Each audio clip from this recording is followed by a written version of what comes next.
Hi అండి. ఏంటి చామంతి పూలు చూపిస్తున్నాను అనుకుంటున్నారా?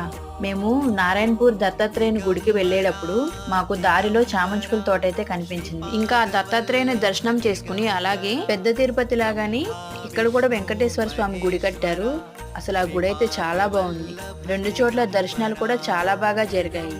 పువ్వులు ఫ్రెష్గా దొరికితే ఇంకా మనం ఆగుతామా? పువ్వుల తోట దగ్గర ఆగి పువ్వులు కోసుకుని అయితే ఇంటికి వెళ్ళాము. దత్తాత్రేయుని దర్శనాన్ని అయితే చేసుకోండి. స్వామివారు చూశారు కదా, చిరునవ్వుతో ఎంత చక్కగా దర్శనాన్ని ఇస్తున్నారో.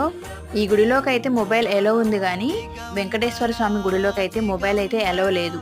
పక్కనే శివాలయం అయితే ఉంది. ఆ శివాలయం మొత్తము రాతితోనే కట్టారనుకుంటా. అసలు ఆ డిజైన్స్ కూడా చాలా బాగా అనిపించాయి నాకైతే. అలాగే నెక్స్ట్ షాట్లో పూల తోటలో చేసినటువంటి వీడియోస్ అప్లోడ్ చేస్తాను, వాటిని కూడా చూసేయండి.